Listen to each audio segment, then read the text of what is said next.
have an all-new Philadelphia Eagles now coming your way. My name is Chase Sr., and no matter where you are, how you're tuned in, thank you so much for making today's show a part of your day.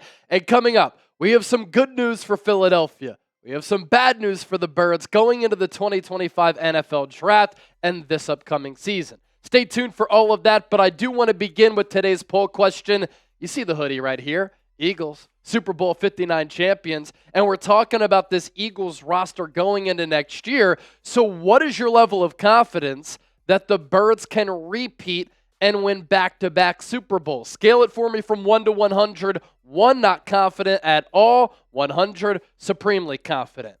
Could this be the start of a dynasty for the Philadelphia Eagles? When looking at the metric snap-weighted age, the Eagles had the third youngest roster in the NFL last year when they completely embarrassed the Kansas City Chiefs. What is SWA, snap-weighted age? Here you go. In the NFL, SWA is a statistic that calculates a team's average player age based on the number of snaps each player plays, rather than simply averaging the ages of all players on the roster.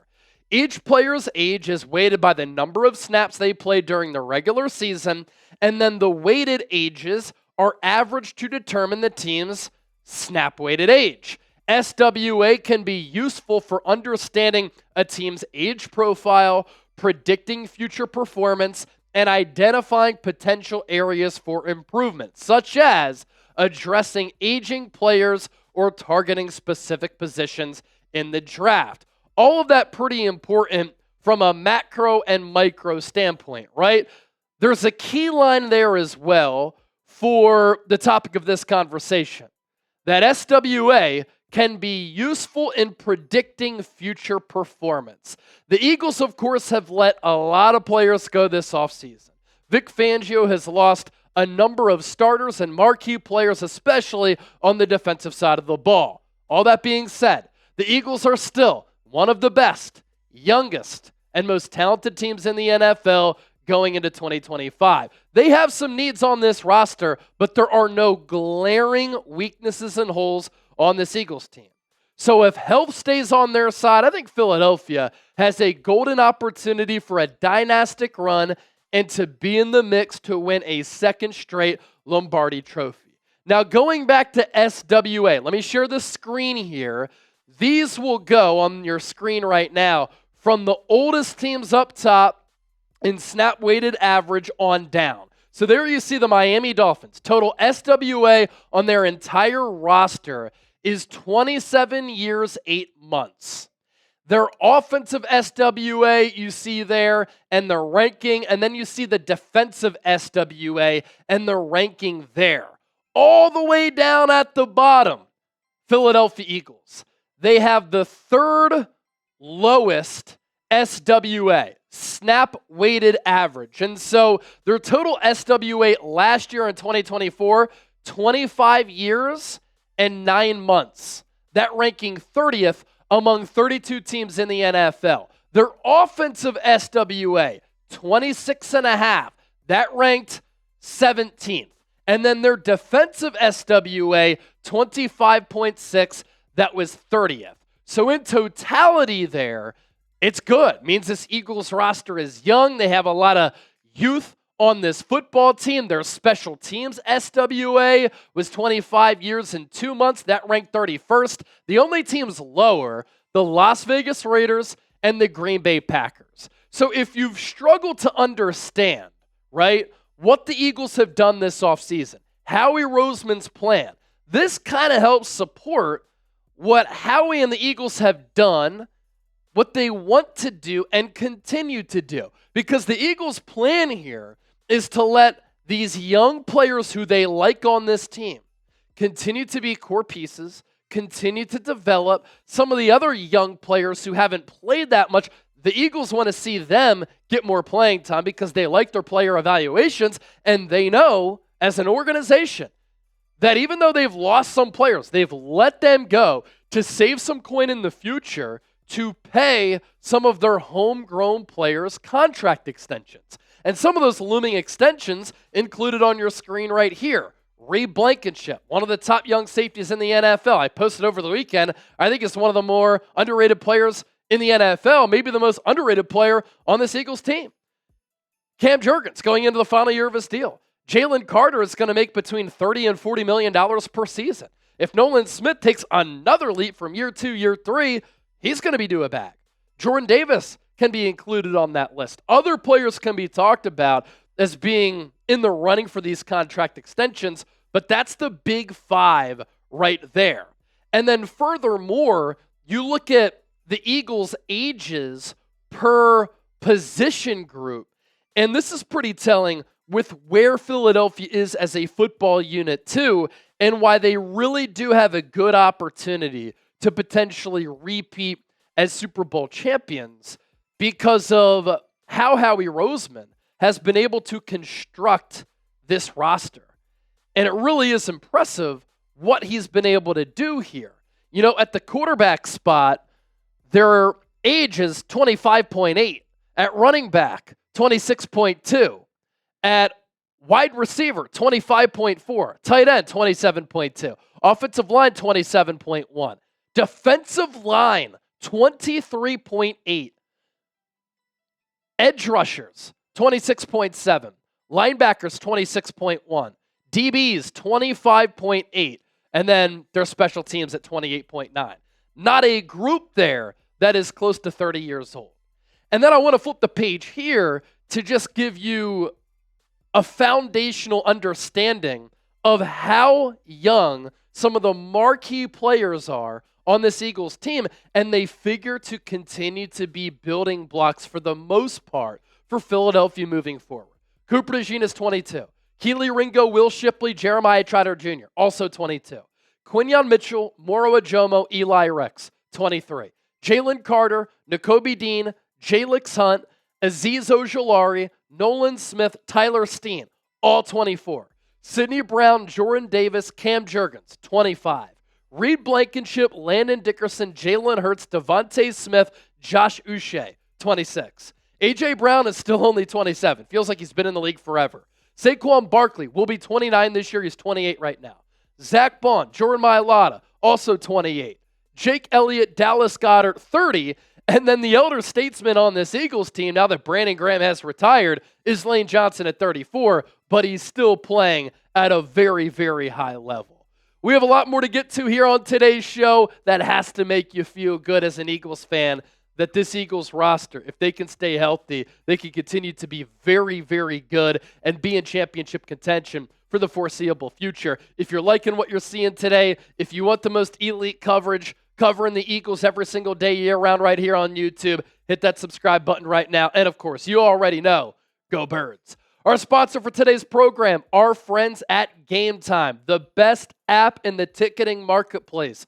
They specialize in the best seats at the lowest price guaranteed, where prices drop as the event gets closer. GameTime makes getting tickets even faster and easier with killer last-minute deals, all-in prices, views from your seat before you buy, so you know exactly what to expect when you arrive, and their lowest price guaranteed. GameTime takes the guesswork out of buying all types of tickets, including nowadays tickets to Major League Baseball games. The Philadelphia Phillies, how about that series win over the weekend, taking 2 of 3 out of the Dodgers? There was a playoff feel at Citizens Bank Park in April. Best atmosphere in MLB. If you want to be a part of it, download the GameTime app, because right now, with these last-minute deals, you can save up to 60% off buying last-minute tickets for sports, concerts, comedy shows, theater events, and a whole lot more. They quickly highlight the best deals in the stadium.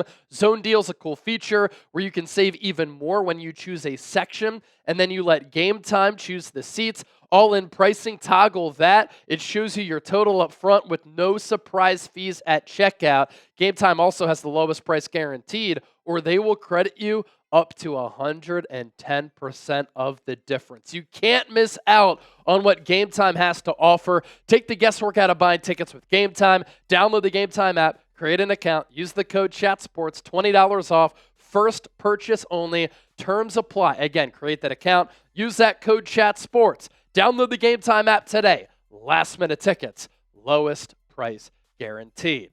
All right, to the back half of the show here. If you're still watching, give me a real one down below. How can you not absorb every single second of what we bring you here on Eagles Now? Because we continue to bring the heat. Looking ahead to the 2025 NFL Draft, this news here to my right, not great news for the Philadelphia Eagles if it actually comes to fruition, where Penn State edge rusher Abdul Carter would get drafted by the New York Giants. Adam Schefter with this news on Monday, April 7th, that Carter, number one player on my board, had breakfast on Sunday in State College with the New York Giants, head coach Brian Daboll. And Carter is also scheduled to visit the Giants on Thursday in New Jersey, and he figures to be a top 3 pick. Everything feels as though it's heading in this direction. And obviously, in the weeks leading up to the NFL Draft, things could change a little bit, but I think the top 3 could be this. Cam Ward to the Tennessee Titans. Tennessee brought in Brandon Allen this offseason in their quarterback room. They made no other moves there, yet they've bulked up the trenches. They have a good defense. They have Brian Callahan as their head coach. He's an offensive mind from the Zack Taylor tree, formerly with the Cincinnati Bengals. And Will Levis is not the guy. Cam Ward is the number 1 quarterback in this draft class. QB1 on my board, and I don't think it's necessarily close. Had a great pro day. The Titans are said to be in love with him, and it's the worst kept secret that the Titans are going to take him with the first overall pick. I think Travis Hunter could go to the Cleveland Browns at number 2 or the Giants at number 3, but there's a lot of buzz at the start of this week with a couple of weeks to go until the draft that the Browns really like him, and they like him as a wide receiver. I think that he's going to end up playing both ways at the NFL level, but of course, what is the snap count going to be? Because it's really difficult at the NFL level with the speed and physicality to play both positions and have that workload. He has to be on a little bit of a pitch count, to use a baseball term, but a generational and very special player, and he fits what the Browns need at that wide receiver spot, marketable face for a franchise that could certainly use that. And then that would mean probably that Abdul Carter goes to the Giants at number 3 if New York goes best player available. And this would be unfortunate for the Eagles for a couple of reasons, right? Abdul Carter grew up an Eagles fan. He went to high school attending LaSalle. He goes to Penn State. He grew up a die-hard Philadelphia Eagles fan. He took his pops to the Superdome in New Orleans to watch the Eagles pick apart Kansas City. He even said it'd be a dream come true to play for the Eagles. On top of that, if he goes to the Giants, the Eagles have to worry about playing him twice a year. That would suck because of the storyline of him being an Eagles fan, but also because he's an excellent player. Also, it would mean that this potential New York Giants pass rush could be elite, really good. And you know me, I operate like Andy Reid and Howie Roseman. And Howie Roseman learned from Andy Reid. You build your football teams along the trenches. Once you find that quarterback, you build your squads inside out. And we saw how Philadelphia dominated the Super Bowl, right? But if the Giants can boost a pass rush that consists of Brian Burns, one of the top edge rushers in the game, Dexter Lawrence, one of the top nose tackles in the game, probably the best nose tackle, not defensive tackle, nose tackle. Kayvon Thibodeau has to step up a little bit, but the flashes are there. And then Abdul Carter, that could be the pass rushing combination for New York. That's something that you certainly have to game plan against if you're Philadelphia and be wary of, because that front 4, or at least those 4 players, they can take over games. And you think about how the Eagles won Super Bowl 59. They did not blitz once.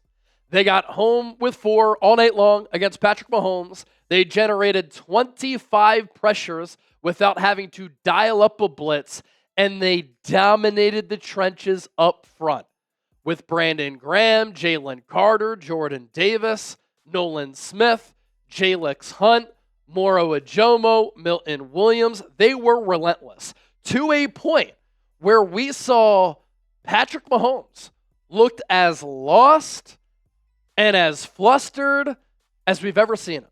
Lacking confidence, where he threw 2 picks and that strip sack where Jalen Carter basically just punched him in the face.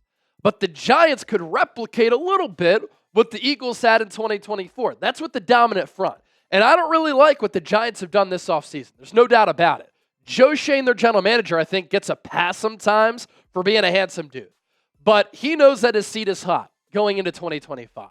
And they've paid great money to good players, and I think they've overpaid for a lot of those players. I don't think having Russell Wilson as your starting quarterback does anything for you for this upcoming season. And that would mean that the Giants don't have their future quarterback on that team. But when you build up your defensive line, that's a solid way to build up your football team. And I look at Abdul Carter as a blue chipper, a game changer. And there aren't a lot of those types of players to that degree in this draft class. And what was so telling is that he just switched to edge rusher full-time this past year in 2024 for Penn State. 6'3", 252.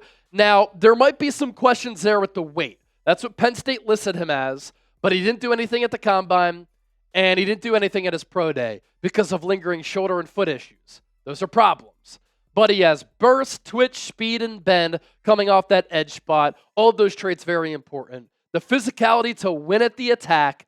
And this year for Penn State, 12 sacks, 43 hurries, and an overall Pro Football Focus grade of 91.2. In the college football playoff, he was dealing with that shoulder injury, and he was still able to wreak a lot of havoc. And he is that player at that edge spot who can be a true game changer. There are very few players at the pass rusher spot who come along to the likes of Abdul Carter year in and year out. Every couple of years, you get a special player like this, and that's why Drew Rosenhaus, one of the top agents, is deciding to represent him because he knows ball and he knows that he can cash in the future with Abdul Carter. On top of those 12 sacks, 66 pressures, 4 pass breakups, and 2 forced fumbles. And even though in 2023, he wasn't a full-time edge rusher, the numbers were still pretty good. 6 TFLs, 4.5 sacks, 28 pressures, and the year before that, 11 TFLs, 6.5 sacks, and 20 pressures. So in his Penn State career, 42 games played, pretty much averaged a sack every other game, and had 114 pressures in those 42 games with basically a TFL every single game. That's special stuff from a special player, but breaking news. This photo just leaked. It's Abdul Carter in a gas mask. So I don't think the Giants can take him at number 3 any longer. Share this on social media. Let everybody know, including the Giants, that Abdul Carter is undraftable until the Eagles pick at 32 overall. If it's Go Birds over everything, give me a Go Birds down in the comments section. Thanks for watching. Don't forget to subscribe, and we'll catch you next time here on the show.